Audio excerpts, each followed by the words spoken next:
प्रवेशकं च श्रीजैनसिद्धान्तप्रवेशिकेयं विरच्यते स्वल्पधियां हिताय।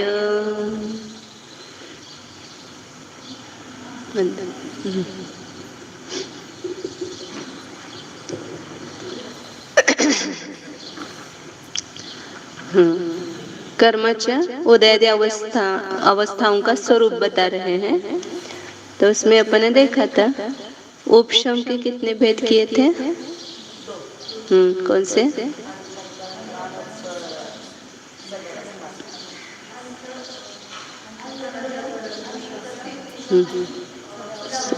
रूप उपशम। अंतरकरण रूप उपशम कशास म्हणतात?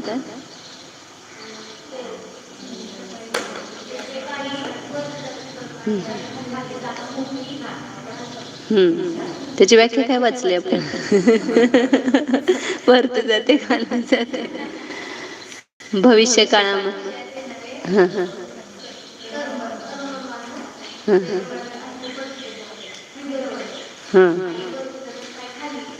म्हणजे काहींचं अपकर्षण करून पहिल्या स्थितीमध्ये टाकतो आणि काहींचं अपकर्षण करून उत्कर्षण करून दुसऱ्या स्थितीमध्ये देतो। जब बीच में जो उदय में आने वाले थे वे उस समय उदय आने योग्य नहीं रहे। उसमें उस निषेक रचना में क्या हो गया? अंतर हो गया। तो और उस अंतरकरण करके फिर उपशम किया तो उसको क्या कहा? अंतरकरण उपशम। ये किसका होता है बताया था? अंतरकरण उपशम कौन से कर्म का होता है? केवल मोहनीय कर्म का ही होता है। दर्शन मोहनीय का पहले गुणस्थान से चौथे गुणस्थान में, और द्वितीय उपशम होते समय चौथे से सातवें गुणस्थान तक दर्शन मोहनीय का उपशम अंतरकरण उपशम होता है। और जब उपशम श्रेणी चढ़ते तब चारित्र मोहनीय का अंतरकरण उपशम होता है। अंतरकरण उपशम करने के बाद ही सम्यक्त्व और चारित्र प्राप्त होता है। औपशमिक, सम्यक्त्व और चारित्र। तो एक काल अपन ने समझाया था आगे। सद्वस्था रूप मतलब अंतरकरण उपशम का इतना ध्यान रखना है कि अंतर करके निषेकों में अंतर पाड़ करके फिर जो उपशम होता है उसको अंतरकरण उपशम कहा। नहीं तो निषेकों में अंतर कभी होता नहीं। निषेक तो लगातार होते हैं। निषेक मतलब कर्म परमाणुओं का जो बंध हुआ है उसकी जो निषेक रचना हुई है वो निरंतर रहती है। निषेक रचना हमेशा है, प्रत्येक समय में कर्म उदय में आने वाले हैं उसको निषेक बोलते हैं। और उसकी तो धारा हमेशा बनी हुई है, उस धारा को तोड़ना। वो जो धारा थी कर्म निषेकों की उसको खंडित करके उतनी जगह उतने समय उसको खाली कर दे कि उस समय उस मिथ्यात्व का कोई भी निषेक उदय में नहीं आएगा। वो पहले आ जाएगा और कुछ निषेक बाद में आ जाएंगे, उस समय कोई नहीं आएंगे उदय में। ऐसा जब वह निर्णय होता है उसको ही अंतरकरण कहते हैं। और वो अंतरकरण के बाद क्या करते हैं? वो पुनः उदीर्ण न हो इसलिए उसको वहीं पर उपशमित कर देते कि उसका उदीर्ण होकर के वापस वो जहाँ खाली जगह की है वहां पर वो उदय में न आए। ऐसे उसको किया जाता है, उसको उपशम कहते हैं। तो अंतरकरण उपशम ये केवल मोहनीय कर्म का होता है, सम्यक्त्व और चारित्र होते समय ही होता है। और तदवस्था रूप उपशम मतलब जब जीव सम्यक्त्व की प्राप्ति के लिए पुरुषार्थ करता है, 5 लब्धियां होती हैं। तो जब करण लब्धि में आता है, अपने मोक्ष मार्ग प्रकाशक में प्रकरण पढ़ा था पूरा 3 करण परिणाम का, तो वहां पर बताया था अनिवृत्ति करण जब होता है लास्ट तभी अंतरकरण कर देता है। और अंतरकरण कर देता है मतलब वह मिथ्यात्व के परमाणुओं को जगह खाली कर देता है कि वहां पर मिथ्यात्व का कोई परमाणु उदय में न आए, ऐसा कर देता है। उसका कर्म की रचना वैसी हो जाती कर देता है। मतलब कहने का है भाषा, लेकिन वास्तव में वो कर्म ऑटोमेटिक वैसे रचना हो जाती है। तो वो अंतरकरण उपशम कहा। और सद्वस्था रूप उपशम तो केवल सत्ता में रहना, उदय में न आना, उसका उदीर्ण न होकर के उदय में न आना, उसको क्या कहते हैं? सद्वस्था रूप उपशम कहते हैं। मतलब उदीर्ण के अयोग्य होना। और क्षय किसको कहा? संग सारिका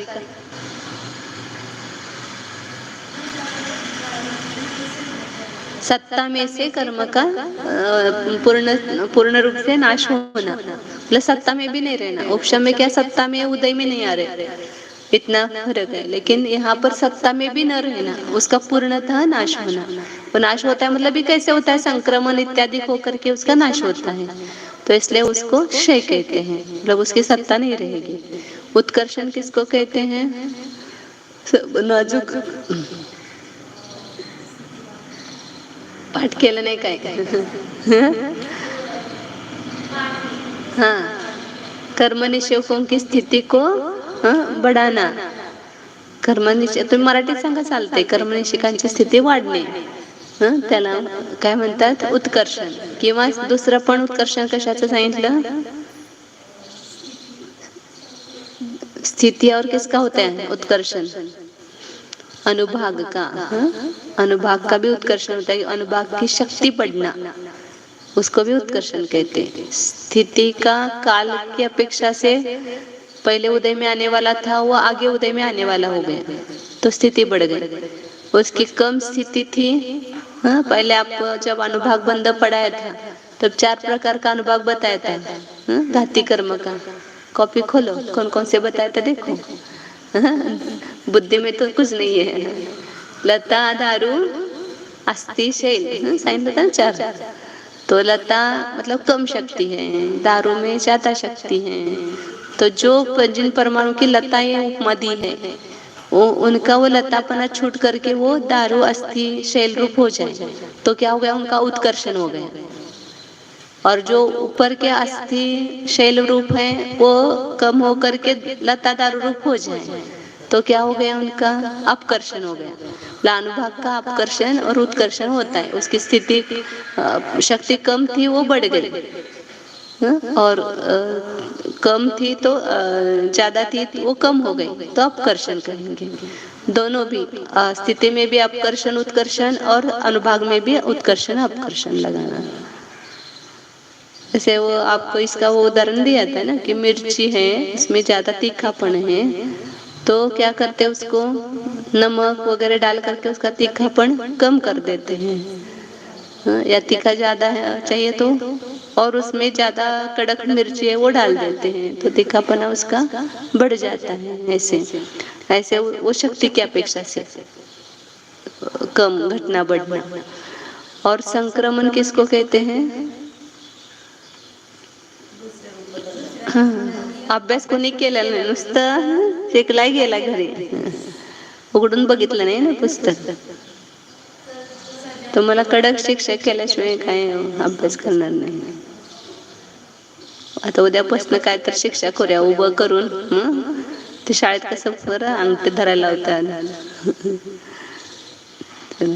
पाठ करायचं ते त्या वेळेला केलं तर होते, नंतर मग होत नाही। समजलेलं असते की नाही, लगेच घरी जाऊन वाचायचं म्हणजे पाठ होते। एखाद्या कर्माच्या भेदाचा त्याच कर्माच्या भेदामध्ये परिवर्तन हो। संक्रमण मतलब एक प्रकृति का दूसरे प्रकृति रूप से परिवर्तन होना। वो परिवर्तन किसमें होता है बताया था कि एक ही कर्म के अपने उत्तर प्रकृतियों में परस्पर में संक्रमण होता है। एक मूल प्रकृति का दूसरे मूल प्रकृति मतलब में नहीं होता है, या एक मूल प्रकृति की उत्तर प्रकृतियों का दूसरे प्रकृति की उत्तर प्रकृतियों में संक्रमण नहीं होता है। अपने ही उत्तर प्रकृतियों में परस्पर में संक्रमण होता है। संक्रमण होना मतलब उसका स्वभाव बदल जाना। जो परमाणु पहले असाता रूप थे वही साता रूप परिवर्तित होना। जो अभी उच्च गोत्र रूप है वही नीच गोत्र रूप होना, क्या नीच गोत्र रूप है वो नीच गोत्र रूप होना। ऐसे दोनों तरफ से होता है। परिणामों जीव के परिणामों के निमित्त से ये सब कुछ कार्य होते रहते हैं कर्म में, ऑटोमेटिक, उसको कहना नहीं पड़ता है। जैसे अभी आप कोई भी टीवी का जो बटन दबाएंगे वो चित्र आता है ना, या जो भी आप कंप्यूटर में काम कर रहे हैं तो जैसा बटन दबाएंगे तो सब अपने आप प्रकट हो जाता है वहां पर। ऐसे तर जो परिणाम करता है कि ऑटोमेटिक वहां पर कर्म में परिवर्तन होता है। नहीं तो कौन बैठा नहीं है कि हम कैसे परिणाम कर रहे हैं उसको जान करके फिर कर्म में ऐसा कोई बदल कर दे। ऐसा कोई लेखा जोखा रखने वाला कोई ईश्वर वगैरह नहीं है। ऑटोमेटिक व्यवस्था है, ये नैसर्गिक व्यवस्था है। अपने आप जीव के परिणाम जैसे बदलेंगे वैसे उन कर्म प्रकृतियों की अवस्थाओं में बदल होता रहता है। अब आगे ये अपने को शोभशम किसको कहते हैं, ये पढ़ना है। शोभशम कशास म्हणतात?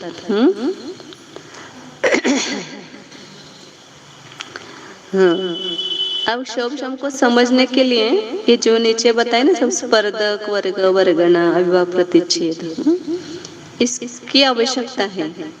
क्योंकि निषेक किसको, अब निषेक शब्द आया, निषेक किसको कहते हैं ये अपने को पता नहीं है। जब स्पर्धक कहेंगे, देशघाती स्पर्धक, सर्वघाती स्पर्धक, तो स्पर्धक क्या चीज है ये पता हो तो ये वो सब परिभाषा लगेगी ना।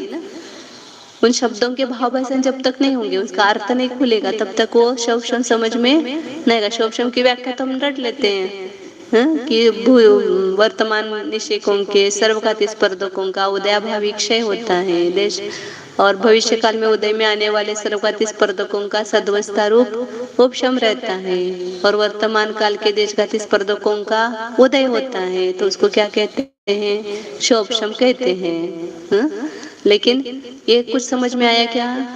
कुछ नहीं आया, क्योंकि स्पर्धक पता नहीं है और उसका उदय भावी क्षय क्या होता है वो भी पता नहीं है, तो कैसे समझ में आएगा?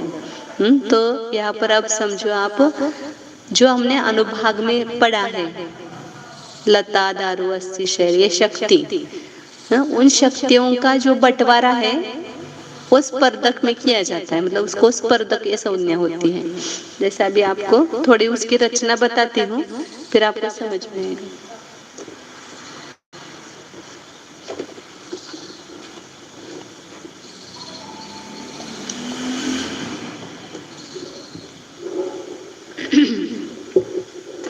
जैसे हमने अभी किसी भी बख्शिश समय में एक कर्मानुपुंज बांधा है, एक समय प्रबद्ध को इसको, एक कर्म परमाणु का पुंज है, इसको हमने इस समय में ग्रहण किया। अब इसको ग्रहण किया तो इसमें शक्ति की अपेक्षा से इसका बंटवारा, स्थिति की अपेक्षा से बंटवारा होता है, मतलब उसकी निषेक रचना होती है। मतलब पहले समय में कितने उदय आएंगे, आबादा को छोड़ करके, आबादा काल के बाद क्या होता है, पहले समय में कितने उदय में आएंगे, दूसरे समय में कितने आएंगे, ऐसे अंतिम समय तक उसकी निषेक रचना होती है। ये कल भी बताया था आपको। तो एक कर्म परमाणु, इसको बोलते हैं, उसमें ये एक पहले समय में आबादा छोड़ करके ये पहले समय में इतने उदय में आएंगे, 512 आएंगे, दूसरे समय में 480 आएंगे, ऐसा मतलब समझने के लिए अनंत अनंत है। तो उसको इसको कहेंगे एक निषेक। एक समय में जितने उदय में आते हैं ना, उसको कहेंगे एक निषेक। एक समय में बांधे, उसको क्या कहा, समय प्रबद्ध, और उसकी निषेक रचना हुई, उसको बोला निषेक रचना। मतलब एक एक समय में कितने उदय में आएंगे, उसका ये इसी समय वो सब फिक्स हो जाता है कि इस समय में इतने कर्म परमाणु आएंगे और यही आएंगे, फिर दूसरे समय में ये आएंगे, तीसरे समय में इतने आएंगे। इस प्रकार उसकी एक जितनी स्थिति बांधी है उस समय, उतनी स्थिति के समय जितने होंगे उतने समय में उसका विभाग हो जाता है। पहले समय में सबसे ज्यादा मिलता है, फिर दूसरे समय में उससे थोड़ा कम मिलता है, तीसरे समय में उससे कम, ऐसे ऑटोमेटिकली उन कर्म परमाणुओं में ये रचना हो जाती है। तो उसको क्या बोलते हैं, निषेक रचना। अब यहाँ पर एक समय में इतने परमाणु उदय में आएंगे, तो इसकी स्थिति हो गई। मैंने पहले भी बताया था ना, जो 30 कोड़ा कोड़ी सागर आदि स्थिति बताई जाती है वो अंतिम निषेक की अपेक्षा बताई जाती है। सभी परमाणुओं की 30 कोड़ा कोड़ी सागर नहीं होती है, अंतिम समय में जो उदय में आने वाले हैं उसकी अपेक्षा से 30 कोड़ा कोड़ी सागर, 70 कोड़ा कोड़ी सागर वो स्थिति है। लेकिन आबादा के बाद पहले समय में उदय में आए उसी समय प्रबद्ध में से जो परमाणु, उसकी स्थिति कितनी हुई, आबादा जितनी है उसमें समय एक समय बढ़ाओ उतनी उसकी स्थिति हो गई। उसके ऊपर की कितनी स्थिति हो गई, आबादा छोड़ करके 2 समय, ऐसे मतलब 3000 वर्ष की आबादा है, तो 3000 वर्ष और एक समय इसकी स्थिति हुई। फिर अगला जो निषेक है उसकी स्थिति कितनी रहे, 3000 वर्ष और 2 समय।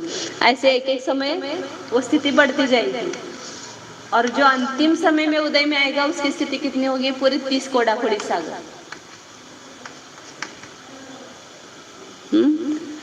तो लेकिन ये उत्कृष्टता की अपेक्षा वही स्थिति उस समय बताई जाती है कि इस समय प्रबुद्ध की स्थिति 30 कोडाखोड़ी सागर बांधी। लेकिन जब इसका विश्लेषण देखेंगे तो सभी की 30 कोडाखोड़ी नहीं होती है। जैसे अभी कोई भी अपन ये करते हैं ना, तो उसका जो अंतिम हफ्ता है मुन्य गर्जन कितने साल में आपको देना है, 5 साल में देना है। तो 5 साल में 5 साल के बाद एक साथ सब देना है क्या, नहीं। हाँ, 1 साल के बाद वो उसका हफ्ता चालू हो जाएगा। तो पहला हफ्ता इतने का देना है, फिर दूसरा हफ्ता इतने का देना है। ये सब निश्चित हो गए ना जब आपने कर्जा निकाला तभी। तो 5 साल की आपको मर्यादा बताई, वो अंतिम हफ्ते की अपेक्षा बताई। सब हफ्ते 5 साल के बाद नहीं देना है। हाँ, ऐसे यहाँ पर जो स्थिति बताई वो अंतिम निषेक की अपेक्षा बताई। सब निषेकों की वो स्थिति नहीं है, उसी समय में बांधे हुए हैं। तो सबकी स्थिति अलग अलग पड़ी। ऐसे अब अनुभाग की अपेक्षा से जब देखेंगे तो एक समय में स्थिति में जितने कर्म परमाणु हैं उन सब में भी शक्ति समान नहीं है। अब यहाँ अनंतानंत परमाणु है इस पहले समय में उदय में आने योग्य, तो सबकी शक्ति समान होती है क्या, नहीं होती है, नहीं होगी, शक्ति समान नहीं होगी। उन कर्म परमाणुओं की भी, जैसे अब यह मैंने ऐसे निषेक रचना की, अब इसमें बहुत सारा डिटेल है, पूरा गणित एक एक का है, भाग आ रहे सबका कितना है, इसके नाना गुणहानियां बनती, अनंत नाना गुणहानियां, गुणहानि उसमें चय कितने कितने से कम होता है, इतना पूरा। जैसे धवलादी ग्रंथों में तो इतना डिटेल है, एक इसका गणित 100 पेज तक है। एक समय में कितना उत्कृष्ट प्रदेश संचय होता है, इसका गणित पूरा एक ही गणित चलता है। प्रत्येक निषेक का भागार बताते, इतने इस कितने परमाणु यहाँ पर है, इसका भागार क्या है, ऐसा देंगे तो कितना आएगा, और उसको फिर अंक संतुष्टि से समझो। मैंने पूरे इसके नोट्स निकाले हैं पूरे ऐसे 10वीं पुस्तक के धवला के। तो ऐसे बहुत डिटेल सब है, आपको तो मैं शॉर्ट में सब बताती हूँ इसमें। अब यहाँ पर एक समय में जितने कर्म परमाणु इनकी सबकी स्थिति तो समान हो गई, लेकिन सब में अनुभाग समान नहीं है। तो हर एक निषेक में वैसे ही, तो उसके अनुभाग की अपेक्षा से रचना होती है, उसको स्पर्धक में बताते हैं। जैसे अभी अपन करते हैं इसकी रचना, तो यहाँ जो जितने परमाणु है अपन मान करके चलते हैं 63 परमाणु है, ऐसा एक गणित शास्त्र में बिठा के दिया हुआ है, अंक गणित 6300 है या 3100 है या और भी दूसरा मान सकते हैं उसको।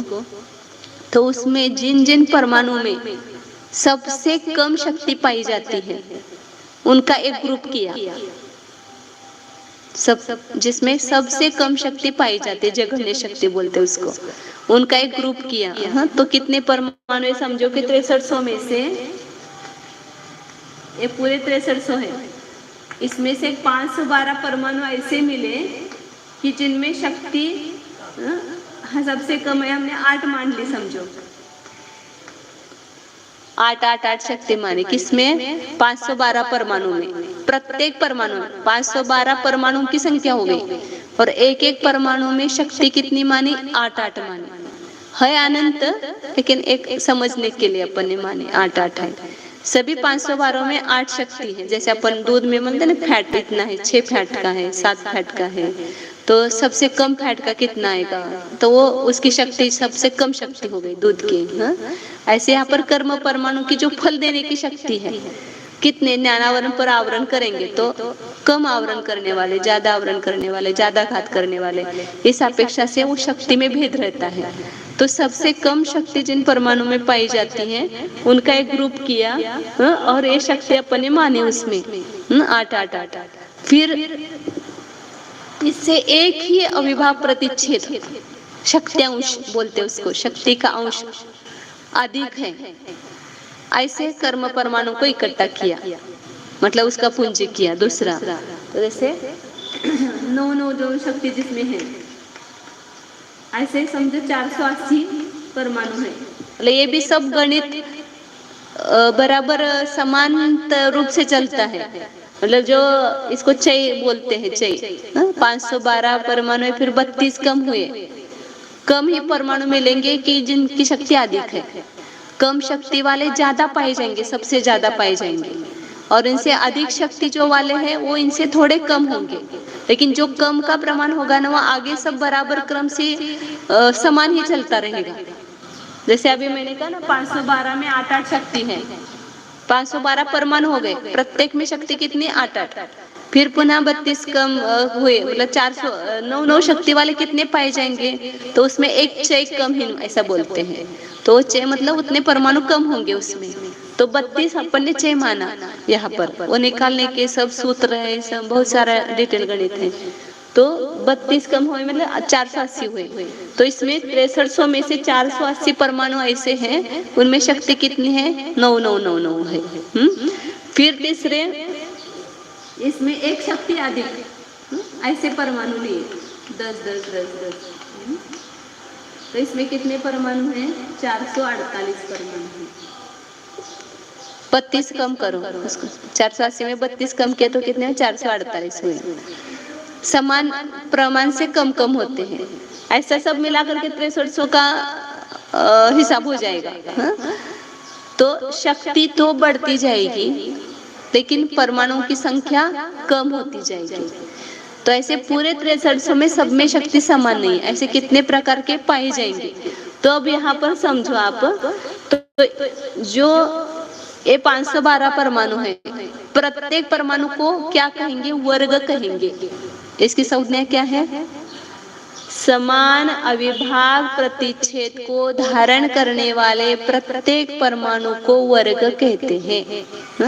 यहाँ पर देखो 184 नंबर का प्रश्न है, समान अविभाग प्रतिच्छेदांना धारण करणाऱ्या प्रत्येक कर्म परमाणुला वर्ग म्हणतात।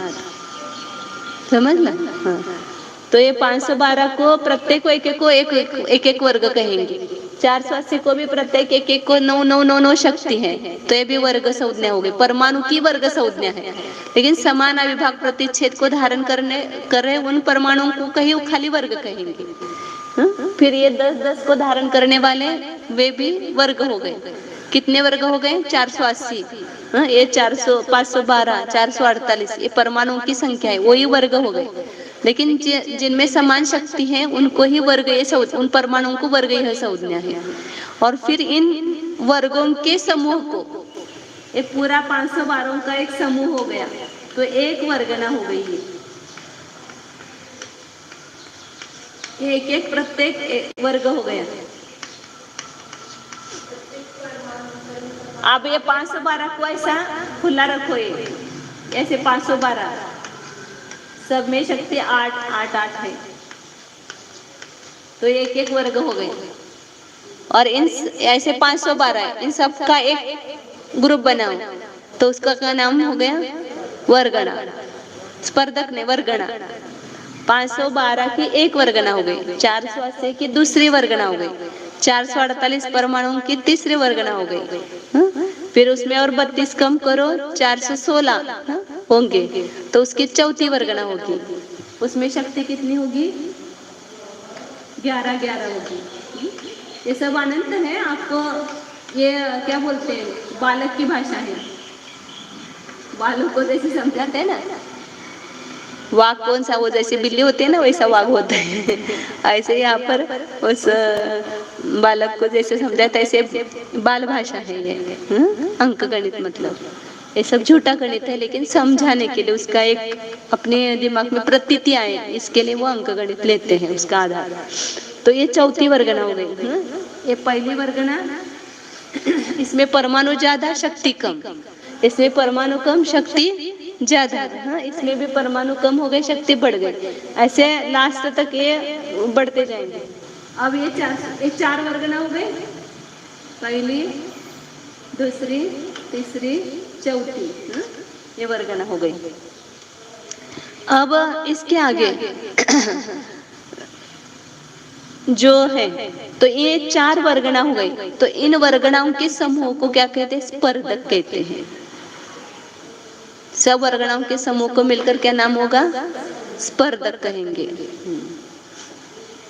4 का एक समूह स्पर्धक होगा। सबके मिलकर के जो शक्ति होगी वो स्पर्धक की शक्ति हो जाएगी। एक वर्गणा की शक्ति स्पर्धक की होगी। फिर एक स्पर्धक हो गया यहाँ पर 4 वर्गणाओं का। अब आगे दूसरा स्पर्धक कैसे होगा? तो जो पहली वर्गणा के जो अविभाव प्रतिच्छेद है, इससे दुगुने अविभाव प्रतिच्छेदों को धारण करने वाले परमाणु। अब यहाँ पर आगे 12, 13, 14 को धारण करने वाले कोई परमाणु नहीं होंगे, उस शक्ति को धारण करने वाले। क्योंकि दूसरे स्पर्धक की जो पहली वर्गणा होती है उसकी शक्ति पहले वर्गणा की जो पहली जगन्य वर्ग है उससे दुगुनी होती है एक साथ। बीच में बहुत सारा गैप होगा, उस शक्ति को धारण करने वाले कोई कर्म परमाणु होंगे ही नहीं। हाँ, वो भी अनंत वर्गणाओं का स्पर्धक है, लेकिन यहाँ बताने के लिए 4 बताया अपन ने, वो भी अनंत है। लेकिन यहाँ पर जो जगन्य वर्ग होता है ना, ये शक्ति मैंने 8 बताई, लेकिन वास्तविक गणित में जीव राशि से अनंत गुनी शक्ति है। जीव राशि को अनंत से गुना करो, ये जगन्य शक्ति है। फिर आप उसको दुगुना करेंगे, वो शक्ति दूसरे स्पर्धक के पहले वर्गणा की होगी, और बीच बहुत सारा अंतर होगा। मतलब उस शक्ति को धारण करने वाले कोई भी कर्म परमाणु नहीं होंगे। ऐसे एक अधिक से बढ़ते जाओ, जहां तक एक अधिक बढ़ता है वहां तक स्पर्धक खत्म हो गए। अब एक अधिक नहीं पाया जा रहा है, एकदम दुगुना पाया जा रहा है, फिर वो दूसरा स्पर्धक कहेंगे उसको। क्योंकि बीच में गैप इसलिए आएगा कि ये बहुत बड़ी शक्ति है और इसको सबको धारण करने वाले पाए जाएंगे, तो परमाणु ही उतने नहीं है कर्म परमाणु, वो तो बीच में खत्म हो जाएंगे। क्योंकि कर्म परमाणु कितने? अभव राशि से अनंत गुने, सिद्ध राशि का अनंतवा भाग। पहले बताया था ना, जितने कितने समय प्रबोधों का बंध होता है तो इतने हैं, और इसमें शक्ति कितनी है? जीव राशि से अनंत गुने। अब इसको दुगुना करेंगे तो परमाणु तो चाहिए ना उतने, हाँ तो उतने नहीं है, तो बीच में अंतर है। तो एक साथ क्या हो जाता है फिर? अब दूसरा स्पर्धक होगा, इसी परमाणु में हो रहा है। यहाँ जो 6300 परमाणु है ना, उसमें ही अपन बंटवारा कर रहे हैं। उन 6300 परमाणु में शक्ति कैसी डिफरेंस है, अलग अलग। अब यहाँ दूसरा स्पर्धक जब करेंगे तब 8 से दुगुना क्या होगा? 16 अविभाव प्रतिच्छेद को धारण करने वाले वर्गना। अब इसमें परमाणु की संख्या कितनी होगी? तो ये पहले स्पर्धक के लास्ट के वर्गना की जो है ना, उसमें एक चय कम करना, मतलब 32 कम करो, तो 300 कितने हो जाएंगे? 384 हो जाएंगे ना। 384 परमाणु में शक्ति कितनी होगी? इससे एक अधिक नहीं, ये दूसरा स्पर्धक है इसलिए दुगुनी हो गई, इससे दुगुनी हो गई शक्ति।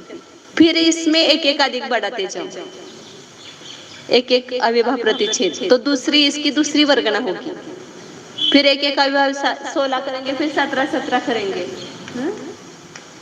फिर 17 शक्ति को धारण करने वाले परमाणु कितने होंगे? वो भी इससे एक चय कम होंगे, 352 होंगे।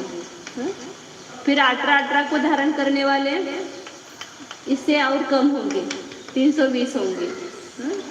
फिर 19 को शक्ति को धारण करने वाले इससे भी कम होंगे, 288 होंगे। ये परमाणुओं की संख्या है, शक्ति की संख्या है। ऐसे शक्ति ज्यादा है लेकिन मानी उतनी है। तो एक अविभाव प्रतिच्छेद, वही स्पर्धक है तो एक अविभाव प्रतिच्छेद बढ़ता जाता है वर्गनाओं में। फिर ये 4 एक वर्गना हो गई, दूसरे स्पर्धक की पहली वर्गना, दूसरी वर्गना, तीसरी वर्गना, चौथी वर्गना। तो ये 4 का एक ग्रुप हो गया, तो ये दूसरा स्पर्धक हो गया। फिर तीसरा स्पर्धक होगा, इसमें एक अविभाव प्रतिच्छेद अधिक वाले परमाणु कोई नहीं पाए जाएंगे। फिर तीसरा स्पर्धक होगा तो उसकी शक्ति कितनी होगी? इसका 3 गुना होगा। ये जो जगन्य वर्गना है ना, उसका जितने वा स्पर्धक होगा उतने गुना करो। 8 को 3 गुना करेंगे 24, तो 24 अविभाव प्रतिच्छेद को धारण करने वाले तीसरे स्पर्धक की पहली वर्गना होगी। तो उसके भी परमाणु इसमें एक चय कम करो। अब 288 किया ना, इसका तिगुना किया तो तीसरा स्पर्धक हुआ, तो 24 हो गए ना। अविभाव प्रतिच्छेद 24 हो गए। परमाणु कितने होंगे, ये 288 में 32 कम करेंगे तो कितने हो जाएंगे, 256 हो जाएंगे। अब ये 512 का आधा हो गया, 512 का आधा हो गया ना, गुणित हानि हो गई, आधी दुगुनी हानि हुई ना, तो यहाँ पर एक गुण हानि पूरी हुई।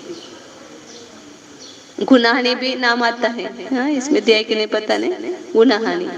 तो एक गुनाहानि जब ये पहले वर्गणा का आधा हो जाता है तो वहां गुणित हानि होने से वहां तक पहली गुनाहानि हो गई ऐसा कहते, फिर दूसरी गुनाहानि चालू हो जाती है। मतलब एक ही निषेक में ये अनंत नाना गुनाहानियां बनती है। कितनी गुनाहानियां बनती है, अनंत गुणहानियां बनती है। एक गुणहानि, दूसरी गुणहानि, तीसरी गुणहानि, ऐसे स्पर्धक कितने बनेंगे, अनंत। अनंत वर्गों की एक वर्गना, अनंत वर्गणाओं का एक स्पर्धक, अनंत स्पर्धकों की एक गुणहानि, अनंत गुणहानि मिलाकर के पूरा ये होगी नाना गुणहानियां, पूरा ये निषेक हो जाएगा ऐसा। मतलब एक ही निषेक में अनुभाग की अपेक्षा से ये वर्ग, वर्गणा, स्पर्धक और गुणहानि, ऐसा ये अनुभाग की अपेक्षा। इधर भी गुणहानि बनती है ऐसा जब किया ना मैंने गणित, ऐसा यहाँ पर भी, लेकिन वो स्थिति की अपेक्षा से।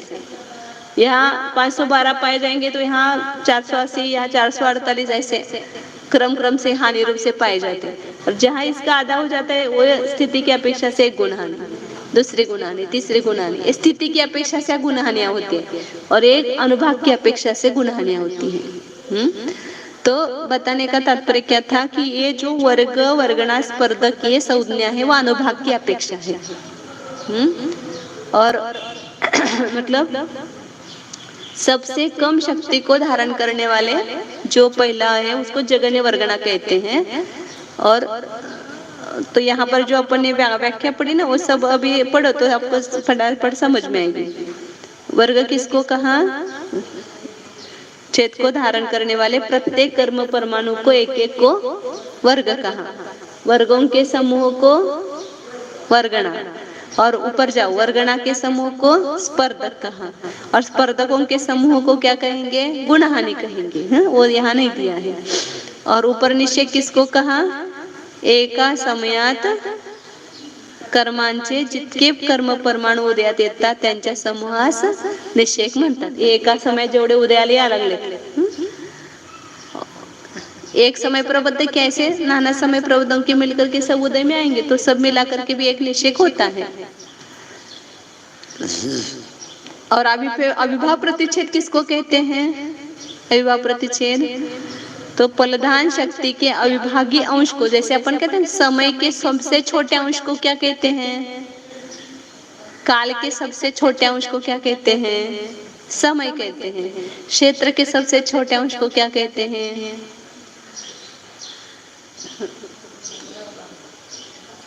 प्रदेश। एक परमाणु जितने क्षेत्र को व्याप्त करता है उसको प्रदेश कहते हैं।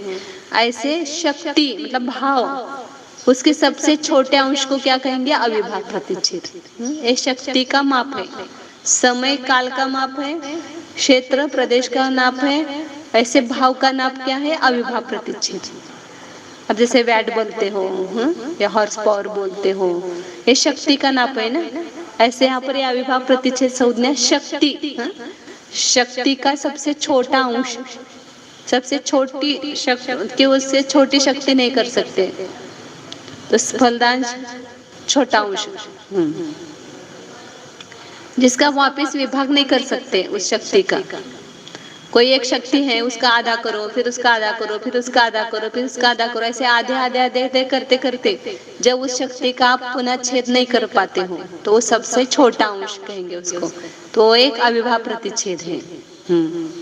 फलदान शक्ति के अविभागीय अंश को अविभाव प्रतिच्छेद कहते हैं।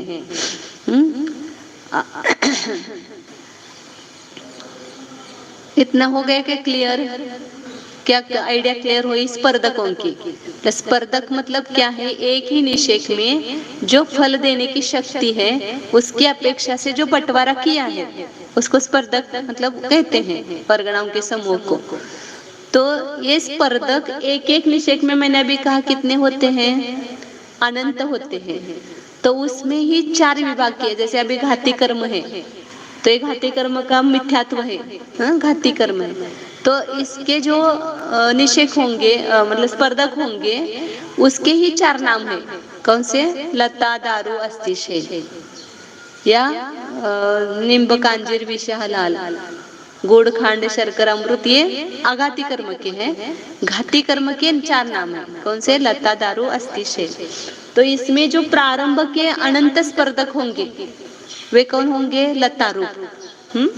ये बहुत इम्पोर्टेंट है और आपको मतलब ऐसा स्पष्ट विवरण कहीं पर भी सुनने को नहीं मिलेगा। मतलब ये जो इसका है ना कर्म का जो छोटा गणित मतलब एकदम सूक्ष्म गणित है, क्योंकि कल्पना क्लियर नहीं होती है इसकी। हम भी पहले पढ़ते थे तो हमको कुछ भी नहीं समझ में आता, क्लियर नहीं होता था, लेकिन जैसे जैसे ये आगम डीप में पढ़ा तो ये सब कल्पनाएं सब क्लियर हो गई। तो इसलिए आपको हम समझा पाते, इसलिए इसको पुनः पुनः आप सुनो।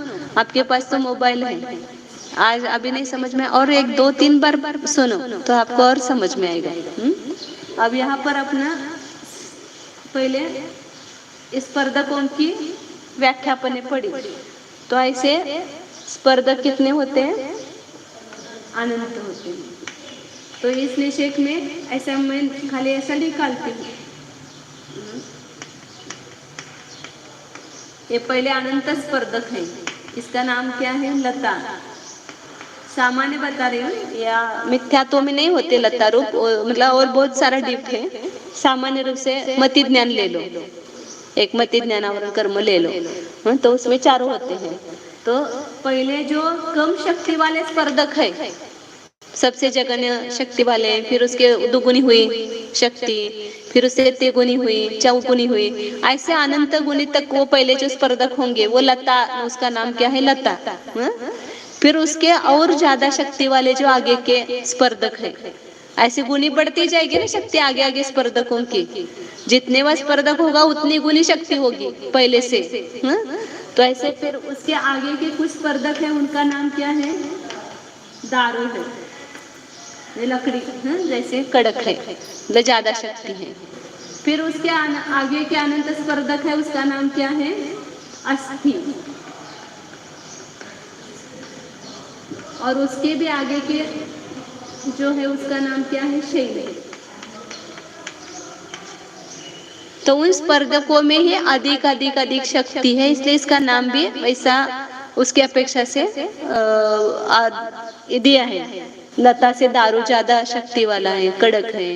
दारू मतलब लकड़ी, लकड़ी से ज्यादा हड्डियां बलवान है, हड्डी से ज्यादा पत्थर बलवान है। तो वैसे उसका उन शक्तियों का नाम दे दिया वो। तो इसमें अब अपने को 2 बंटवारे करने हैं, देशघाती स्पर्धक और सर्वघाती स्पर्धक। इन 4 प्रकार के स्पर्धकों में देशघाती और ये समझ में आता है तो ये ऑप्शन समझ में आएगा आपको क्लियर, नहीं तो फिर नहीं समझ में आता है। तो इसमें जो लता रूप है ये शक्ति देशघाती मानी जाती है। इसका उदय रहते हुए गुण का पूरा घात नहीं होता है।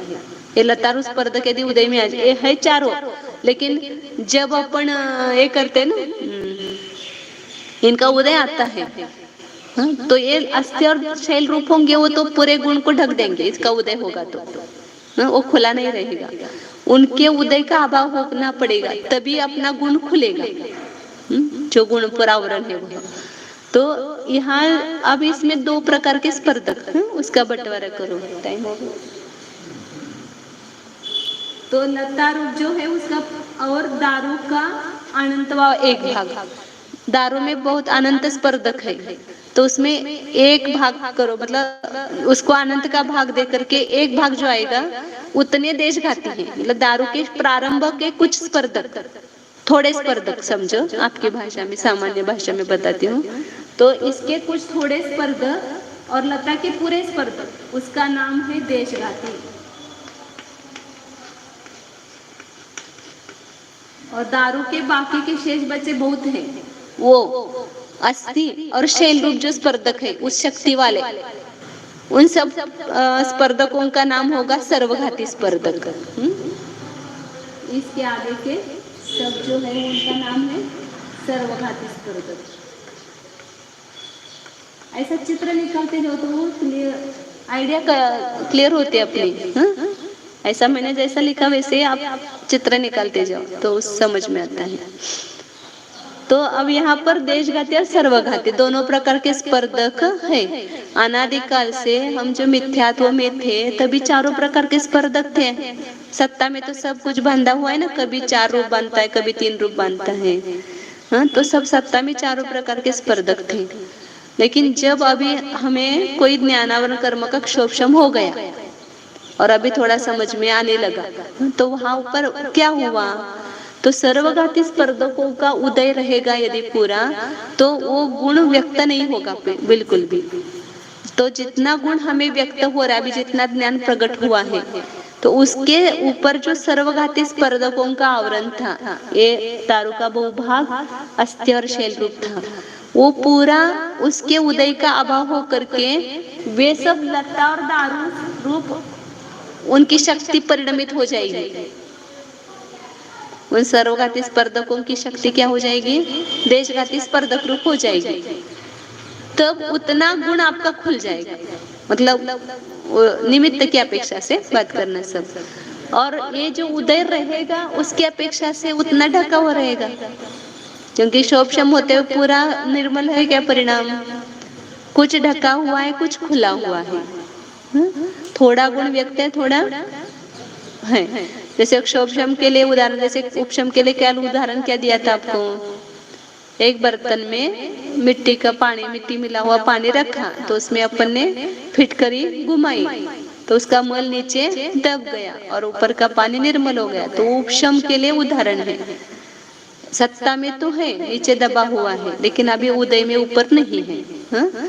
अब शोभशम के लिए क्या, फिर उसमें हमने एक कणकट डाल दिया तो क्या हो गया, थोड़ा सा मल ऊपर आ गया। पूरा मलिन नहीं हुआ, अभी मल नीचे बैठा हुआ है, लेकिन कुछ थोड़ा मल उसके उस पानी में ऊपर आ गया, तो उतनी मलिनता वहां पर पैदा हो गई। ऐसी क्षोभशम की दशा है। या दूसरा उदाहरण देते इसके लिए, कोद्रु धान्य, उसमें नशा उत्पन्न करने की शक्ति है, तो उसको अपन धोते हैं तो उसमें से कुछ शक्ति तो नष्ट हो जाती है और कुछ शक्ति नशा उत्पन्न करने की उसमें रहती है। तो ऐसी दशा क्षोभशम में रहती है कि कुछ गुण तो उसमें प्रकट हो गया है, लेकिन कुछ गुण ढका हुआ है। तो इसलिए वो क्षोभशम अवस्था है। तो उसका ही यहाँ पर क्षोभशम की परिभाषा में कहा क्या कि ये सर्व अभी वर्तमान काल में ये उदय में आने वाले थे, क्योंकि इनका उदय है ना, तो अपने अपनी शक्ति रूप उदय आते तो कुछ ज्ञान होता कि अपने को पूरे अपन नील हो जाते।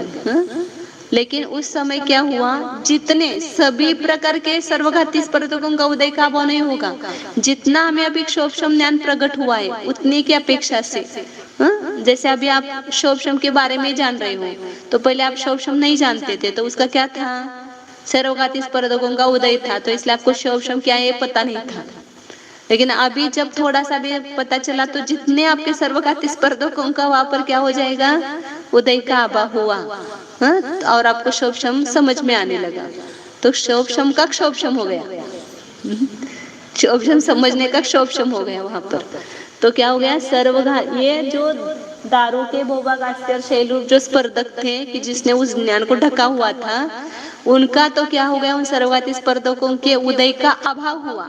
मतलब क्या हुआ, क्षय का ऐसे नहीं निकल जाते, वो धो दिया और न निकल गए, वो परमाणु तो उदय में आएंगे, लेकिन इस शक्ति रूप न आकर के लता और दारू रूप हो करके उदय में आएंगे, उसकी शक्ति कम हो करके उदय में आएंगे, तो लता दारू रूप कन्वर्ट हो गए। वो उसको बोलते स्टिबुक संक्रमण नाम है उसका शास्त्र में। तो जो सर्वघाती स्पर्धक है वो देशघाती स्पर्धक रूप परिणमित होकर के उदय में आते हैं, उसको ही कहते हैं उदय का अभाव, यही क्षय। वहां पर ऐसा नाश नहीं हुआ, लेकिन उदय का अभाव हुआ।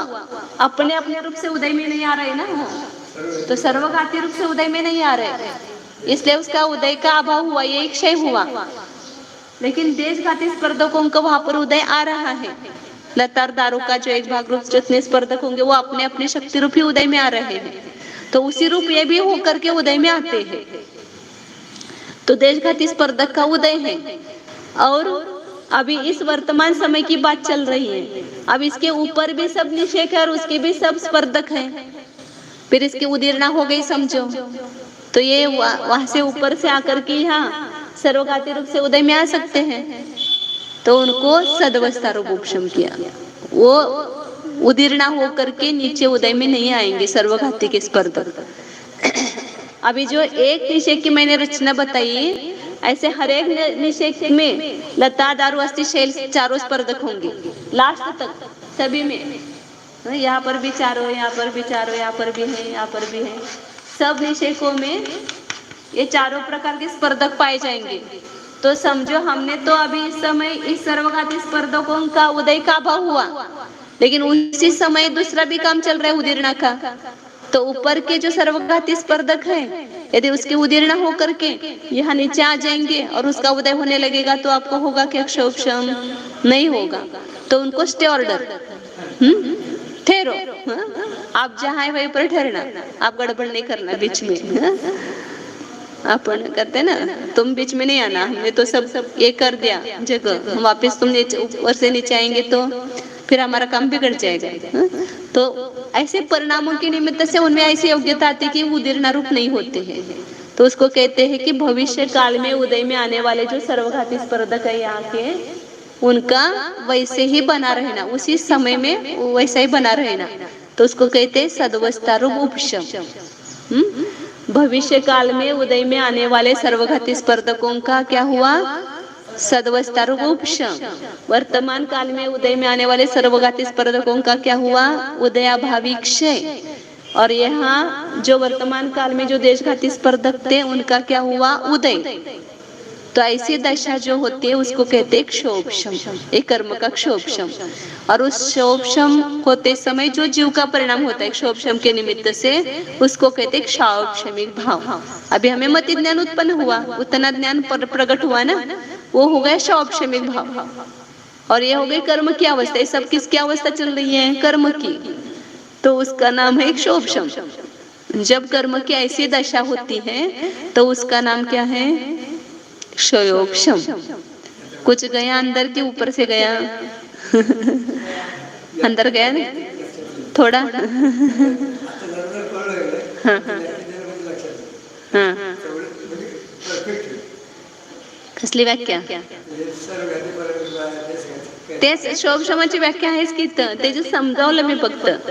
व्याख्या तो या दी हुई आहे ना, वर्तमान निषेकातील. आता या प्रत्येक शब्दाचा अर्थ कळतो की नाही बघा तुम्हाला. वर्तमान निषेकातील सर्वघाती स्पर्धकांचा, या सर्वघाती स्पर्धकांचा काय झाला? उदयाभाव क्षय. म्हणजे याचा उदयाचा अभाव झाला, म्हणजेच काय झालं? देशघाती रूप होऊन उदयाला आले, त्यालाच म्हणायचं उदयाभाव क्षय. सत्तेतून निघून गेले नाहीत, फक्त त्यांचा उदयाचा अभाव झाला म्हणून क्षय झाला. आणि नंतर देशघाती स्पर्धकांचा काय आहे? उदय. आणि हे भविष्य काळात उदयाला येणारे जिथे सर्वघाती स्पर्धक आहेत, हे तर मी काढले नाहीत परंतु आहेत समजा ह्या सगळ्या निषेकामध्ये. तर ह्या भविष्य काळात उदयाला येणाऱ्या निषेकांचा काय झाला? सदवस्था रूप उपशम. अशी कर्माची स्थिती होणे, यास काय म्हणतात? क्षोभशम म्हणतात. आणि क्षोभशम कोणाचा होतो? फक्त 4 घात्या कर्मांचा. कारण घात्या कर्मामध्येच सर्वघाती आणि देशघाती असे स्पर्धक असतात. आता पुन्हा आणि थोडं सूक्ष्म लक्षात घ्यायचं. तुम्हाला 2 शिकवलं, त्या प्रकृती, सर्वघाती प्रकृती आणि देशघाती प्रकृती. 2 शिकवलं होतं की? किती आहे सर्वघाती प्रकृती? 21 आहे. आणि देशघाती प्रकृती 26 है। 47 एकूण देशघाती, उसमें 26 प्रकृतियां देशघाती है, 21 प्रकृतियां सर्वघाती है। तो प्रकृतियों का बंटवारा अलग, देशघाती सर्वघाती। ये हमने अनुभाग में देशघाती सर्वघाती बंटवारा किया। तो किन प्रकृति में होता है?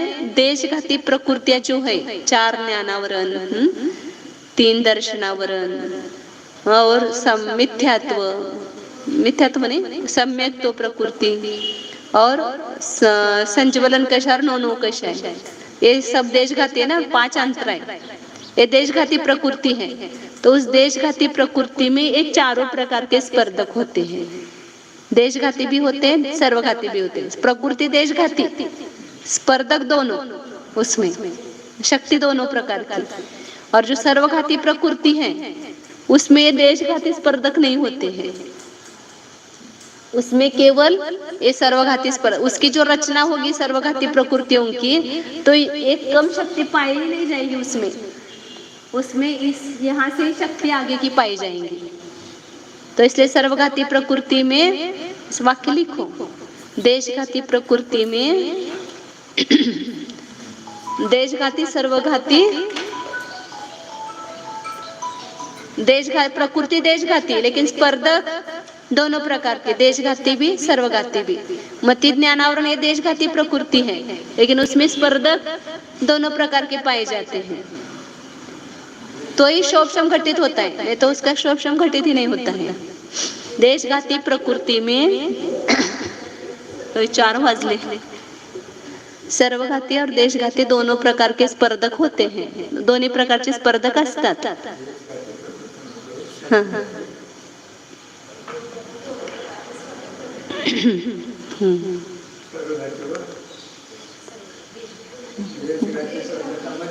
हाँ, पहिला देशघाती म्हणायचं, देशघाती व सर्वघाती स्पर्धक असतात। आणि सर्वघाती प्रकृतीमध्ये फक्त सर्वघाती स्पर्धकच असतात। अजून पुढे उद्या खुलासा करूया, वेळ झाला, लक्षच नाही ढाळ्याकडे।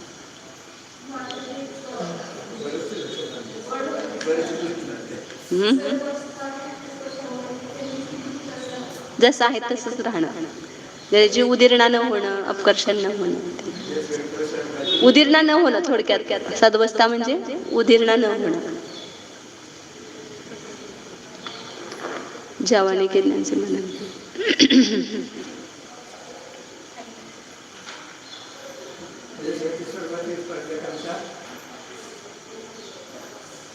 नंतर सांगते, वेळ झालाय, आपल्याला लवकर जायला पाहिजे।